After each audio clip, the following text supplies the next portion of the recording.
Some 2,000 years ago, Paul wrote a letter to the congregation in Corinth, in which he encouraged the people to be generous. Paul was at that time concerned about the poor in Jerusalem, and writes in his letter, "Each of you must give as you have made up your mind, not reluctantly or under compulsion, for God loves a cheerful giver." And today, it still holds true.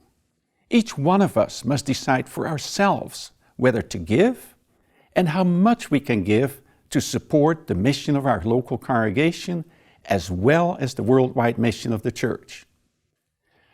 Paul further writes that compared to the poor, we have enough of everything, and that allows us to share abundantly for the good. Several years ago, I was with a congregation in Eastern Europe. Most of the members of this congregation were very poor. I shared with them how through the generosity of members, the church was able to make a difference in the lives of people in many countries. Then I realized that they probably couldn't afford to give any money. So I explained that we could also help people through giving of our time, and that we could even help by just praying for others. To my surprise, several spoke up and said that they wished to help by giving money as well. So we took up an offering. The amount may not have been much, but I realized that it reflected their heartfelt willingness to be generous.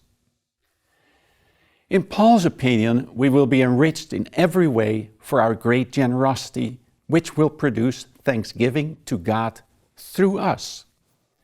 And he writes, "For the rendering of this ministry not only supplies the needs of the saints, but also overflows with many thanksgivings to God." In other words, we share to help spread the good news of the gospel, and through our sharing, we also give thanks to God. It is our response to God's unending love for us. We glorify God through the generosity of our sharing with others.